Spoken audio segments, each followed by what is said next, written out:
Hey, what's happening everybody out there? It's your man Jakejames Lugo here. So if you guys didn't already know by watching some of my content here on the channel, I'm a big Final Fantasy fan, as you guys could probably tell by now. So I figured, you know what, why not actually do a review for the latest Final Fantasy game that came out on PlayStation 4 recently. What I'm talking about is Dissidia Final Fantasy NT. Now I have a written review for the game down in the description box below that's linked there that you guys could check out. I reviewed it over on thecoalition.com. And I have talked about it here and there on various different vlogs here on the channel. But I figured, you know what, why not actually do a video review on it and give it its proper treatment and give it that same high level quality of the video reviews that I've been doing lately. So without further ado, let's dive right into this. This is Dissidia Final Fantasy NT. Dissidia Final Fantasy NT is the third game in the series that brings together many of the heroes and villains of the Final Fantasy franchise. You have familiar faces from nearly every numbered Final Fantasy game, including super popular ones like Cloud, Squall, Terra, Cecil, and many more, including a few new heroes like Noctis from Final Fantasy XV. The game plays like an arena fighting game with 3 versus 3 battles. Fights take place on stages that are inspired from locations featured in different Final Fantasy games, such as Midgar and Cornelia. They look very pretty, with some stages being vastly larger than others. You fight using bravery attacks that build up damage value for your attacks, and HP attacks that actually deliver the damage to your opponents. When you have enough damage built up that's more than your opponent's HP, you can unleash a powerful attack to KO them and take away a unit from the enemy's life meter. Do this 3 times and then you'll win the match. Fights could be very hectic overall, especially if you're in tight and closed spaces. It also depends on the types of enemies that you're fighting against, as well as the difficulty level of the AI. That really kind of influences the types of matches, as well as also the flow and the momentum shifts of every single match that you're a part of. When going online, a lot of this could really change drastically, mainly due to the different types of players you could get matched up with in matchmaking, as well as all the different things you could experience when taking the game online with PSN. Besides the regular battles you could partake in, you also have core battles, which are a variant on the standard type of match. As opposed to trying to KO your opponents that are on the opposing team, you have to just destroy a core crystal that they're guarding. If you're able to destroy your opponent's core crystal before they destroy yours, you'll be able to win the match. Core battles can be fun for a short period of time, but if you're like me and you're picking up this game, especially if you're going online, a lot of people are really just going to stick with the standardized battles. That's where a lot of the fun is really going to be had. Now, one of the biggest changes to Dissidia NT is that now the fighting is 3-on-3 as opposed to 1-on-1, which is how it was back on the PlayStation Portable in the first 2 Dissidia games. Instead of just going in alone, you'll be able to go in with different characters that are your allies that are either controlled by other players when you're playing online or by AI characters that are controlled by the computer. However, the flow of the combat is still essentially the same, only it's a little bit more chaotic this time around, because you have so many characters that are appearing at once in the same battle. Don't get me wrong though, I still think that the battles are still fun and engaging and pretty interesting and hectic overall, especially because they have that same type of flair that you got from a movie like Final Fantasy Advent Children, that some of the action is very similar there. But regardless though, I think that things could get a little bit too chaotic because of so many characters appearing at one time, as well as also the camera kind of getting obstructed by some of the different objects that are in the different stages, as well as all the different effects and other stuff that happens throughout the course of the fight. Now, for multiplayer, I think multiplayer is really good overall when it actually decides to work. One of the biggest problems that I had with playing Dissidia NT online is that it could take a long time to find a match with other players, especially if you're going in solo and you don't have 2 other friends with you to go online into matchmaking. The biggest problem, however, is that when matches are going on, if your connection is even a little bit messed up, or even if any of the other connections you're paired up with are a little bit messed up, the entire match could sometimes be unplayable. My biggest issue with that as well is also how people could tend to really quit out during matches right before they even get completed. This is a big problem with most fighting games and pretty much any online game in essence. However, with Dissidia Final Fantasy NT, things could get really messed up, and not only can the match end up just stopping to a complete halt and just booting everybody out to the main lobby, but also none of the actual rankings are affected when people decide to leave a match early. Now, I have to talk about the story mode because story mode is a really big part of the Dissidia experience, and for me, this story mode didn't really cut it all too well. The story mode of Dissidia NT I feel is vastly inferior to the PSP games. You're not getting as much value as you did in those previous games, mainly because you're either one, just watching cutscenes that don't seem like they're going anywhere most of the time, as well as also fighting in battles that feel very disjointed from what's going on in the story, as well as also the gameplay that feels a little bit different than what you experienced beforehand. What's a real bummer here is how the game almost forces you to play in the other game modes in order to progress in the story, which could be a real frustrating pain in the butt for a lot of people like me that just want to sit down and play the story before they dive into anything else. You need these Memoria tokens in order to progress into each node of the story mode, which is mapped out in branching paths that follows various different characters and teams throughout the course of Dissidia NT's story. You gain Memoria tokens by playing with the different characters and leveling up your individual player level, as well as the level of the individual characters that you use as you win matches.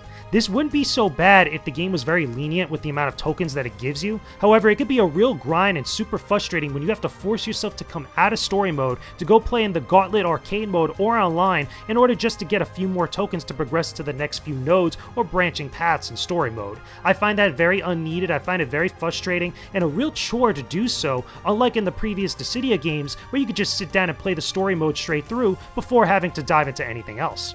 You could gain Memoria tokens in every single mode of the game, whether it's online or offline. However, it just is a very unnecessary extra step that just blocks off the content and forces me to go to the other modes I don't want to play at that particular moment. Why give me that extra step when I just want to experience your story and have fun? Eventually I'm going to play those other modes, but don't force me to do so. I feel like the first two Dissidia games were a lot more meaty, they offered a lot more content, they had a lot more stuff that was more concise and interesting that was going on with their respective stories. That includes both Dissidia Final Fantasy and Dissidia Duodecim. I feel like you're getting a lot of cutscenes, but there's not really a lot happening. There isn't really a lot of substantive stuff that you really kind of, connect with, and you're not spending as much time with all the different heroes and villains as you did in the previous games. At the same time as well, some of the big events that are going on, because this takes place after the previous Dissidia games, it doesn't seem like a lot of stuff is really all that important that is happening. There's, an aftermath between the battle between Cosmos and Chaos, but the new entities that are taking their place don't just have the same oomph that they had beforehand in the previous games. Most of the time you're just watching cutscenes. There's very few battles that actually occur within the story mode of the game. Unlike in the previous game where you actually had the different boards and you were able to play and fight against different characters and all the different mannequins and stuff. In this one, however, you're only getting a few select battles between all the different branching paths. That includes the summon battles and the regular battles that you experience against some of the villains that you come across with. Now, I have to talk about also these summon battles. These are the absolute worst part of Dissidia Final Fantasy NT, and I absolutely hate them. If there's one thing I have to spotlight that is the absolute worst aspect of Dissidia Final Fantasy NT, it would be the summon battles that you experience both in the story mode as well as also the Gauntlet arcade mode. These summon battles are not fun to play. They're very challenging, almost to the point of being unbalanced and unfair, as well as also super frustrating when you have to constantly redo them over and over again, as well as also have to complete them in order to progress in the story.